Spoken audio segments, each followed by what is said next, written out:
welcome. Today I'm going to be rating my consoles out of 10. This is just on personal opinion.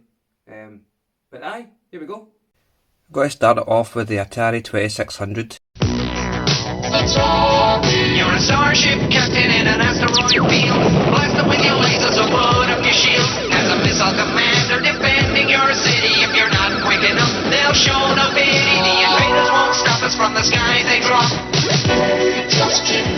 Three out-of-this-world games from Atari, the #1 video computer system with more games than any other. Everyone's gone Atari, the #1 video game. The Atari 2600 gets a 6 from me. Now, I know a lot of people would rate it higher, but the reason why it gets a 6 is because it was probably responsible for the video games crash. Because they were selling so many copies of the same game over and over and over again that people would just get scammed buying the same game over and over again. People stopped buying it to the video game crash. The controller for the 2600 was a bit gash as well. But it was a revolutionary console at the time, and we wouldn't have gaming if it wasn't for the Atari 2600, I suppose. But it still gets a 6. Moving up, we have the Mega Drive.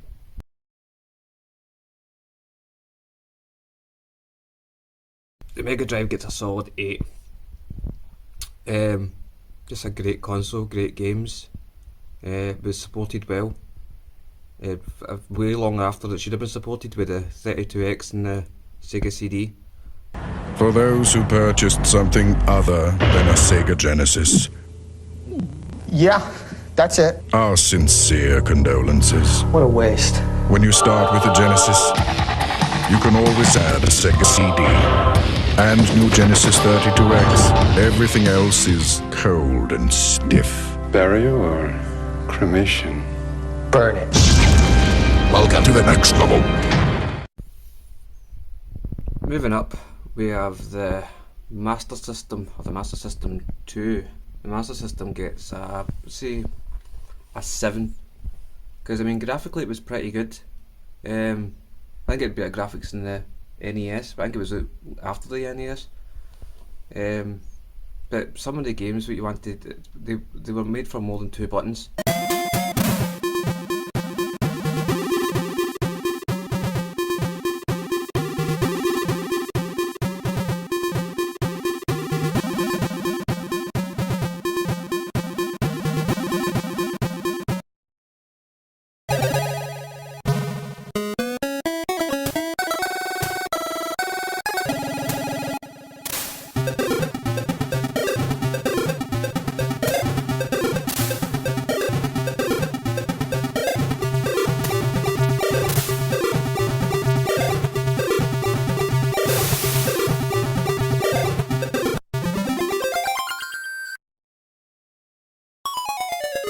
But 2 buttons was your whack, because that's what the controller had. But 7.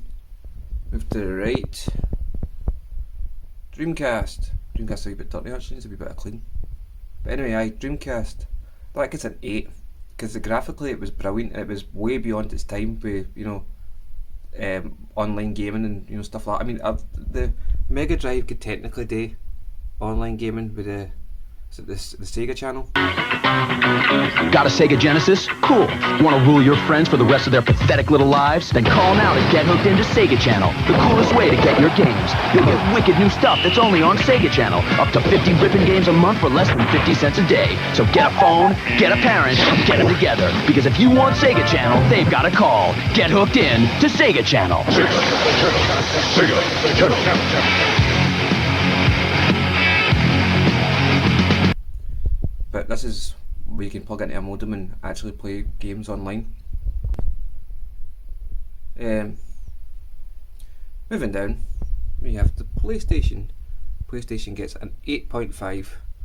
Games were great for it. It was revolutionary. It was probably still one of the best CD players you can get out there. Great wee console, great control pad. It was brilliant. 8.5. Moving down to the SNES and the Game Boy player, which would get an 8 as well. Now, people say graphically it's better than the Mega Drive, but I think maybe the sound was better, but graphically there wasn't so much a huge improvement that it was all that noticeable in a lot of games. but I would agree that the sound chip was better, so it could produce better music. Which wasn't always the case, because Streets of Rage for the Mega Drive had some of the best gaming music ever.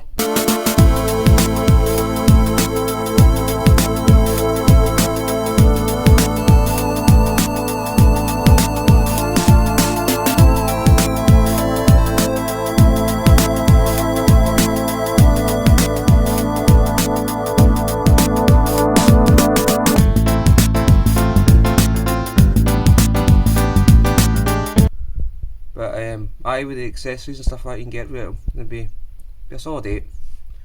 Moving up, we have the Sega Saturn. Sega Saturn gets a solid 7.5. It was more an arcade machine than anything else, you know, because console gaming wasn't, well, 3D console gaming wasn't quite there yet, so it was mainly just arcade ports that this was in this. There was a few great standout titles. We have Shining Force 3, a great RPG game. Some games down here. You know, Bomberman and Dragon Force. But aye, it was a great wee arcade machine. Then moving down, we have the N64. N64 again had loads of brilliant games for it.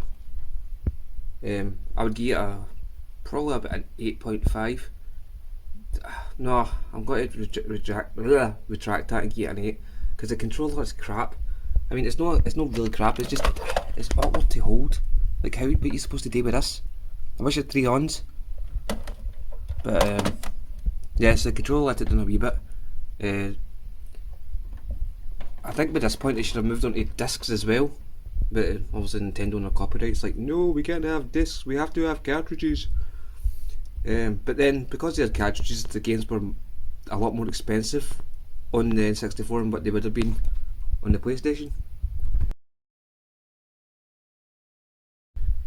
But it gets an 8, maybe a 7.5, because the games were like an extra 10 quid to buy. No, I'll stick with 8, gets an 8. Then we move down to the NES. It gets don't know, it's hard to place the NES because it had some cracking titles, but it had a lot of pish on it as well, like a lot of pish. But you know, you had your Zelda and fucking stuff like that on it, so I don't know, it's hard to place the NES. It's a lot of people's first consoles. Kind of revolutionised gaming, because I mean, after this thing here caused the video game crash, and I'm blaming that, this picked it right back up again. So we probably wouldn't have modern day gaming if it wasn't for this console. Arguably that one as well. I'll get a solid 7. Then moving up here, we have the Xbox 360s. I've got my modded one there, and that one there. I think I've got like an alt 2 in my cupboard. But anyway, that gives an 8.5 because this kind of perfected the online gaming. I mean, it was available on this thing here, but this perfected it basically. All the old consoles didn't have like Wi-Fi built in, but these ones did. So I mean, I guess the original 360 would get like a 5 because it had the red ring of death, and you had to buy like a Wi-Fi adapter and stuff like that for it. But the S would get an 8. Plus all the games that were for it, like fucking Halo and Forza and whatever else. But 8, solid 8. Now moving down here, we get the GameCube. The GameCube would get a 7.5. I mean, the GameCube didn't sell as well as people thought it sold, because of this thing up here. Everybody was buying a PlayStation 2. But N64 had the GameCube had some incredible games for it. Star Wars, was it Rogue Leader? All wings report in. Red 10 standing by. Red 7 standing by. Red 3 standing by. Red 6 standing by. Red 9 standing by. Red 2 standing by. Red 11 standing by. Red 5 standing by. Lock in, spoil.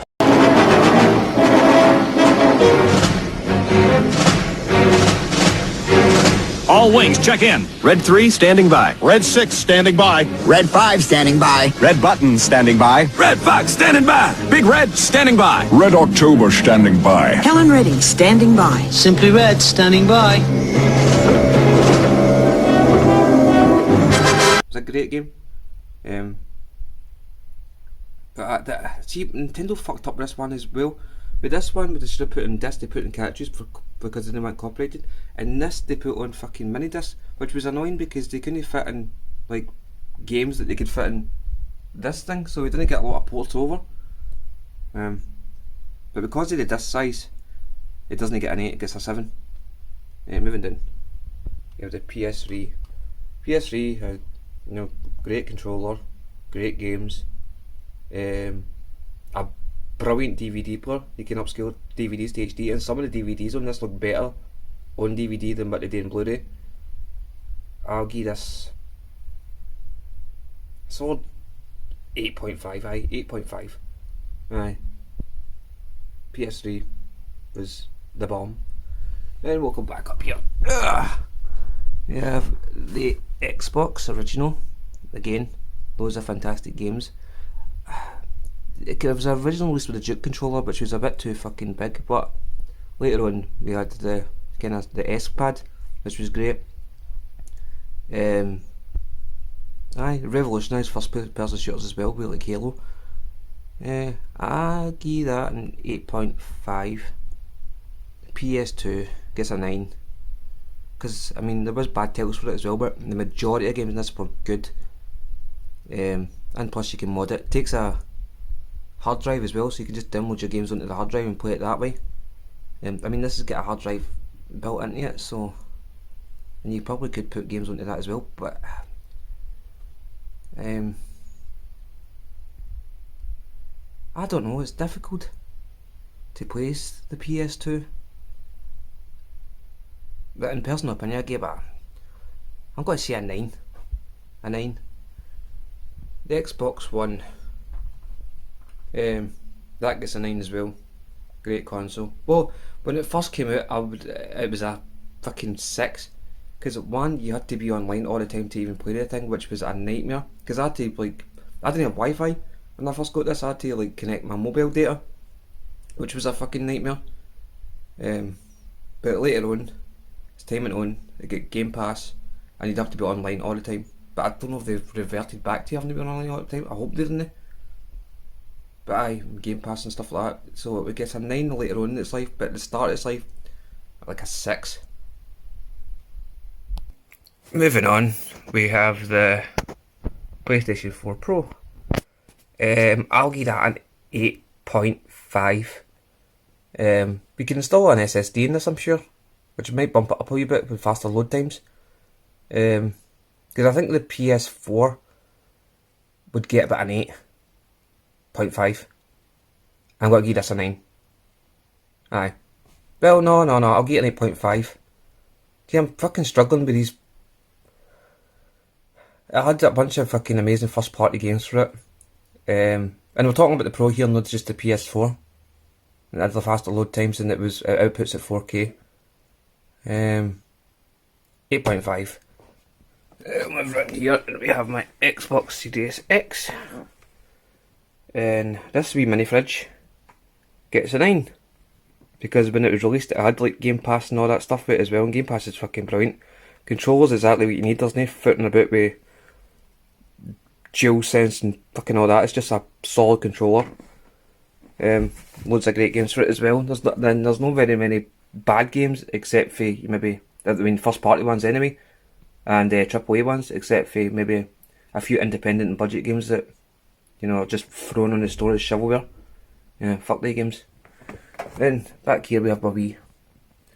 Now people shit on the Wii all the time, but it's a solid fucking console, especially if you get like controller for it, because sometimes maybe the nunchucks aren't that great.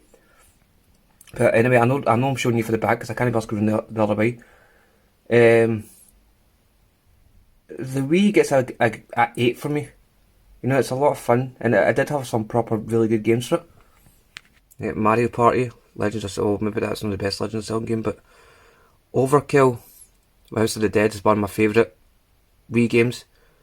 Manhunt 2, Prince of Persia, Metroid Prime, Resident Evil 4, Call of Duty. So yeah, it did have some actual pure decent games for it.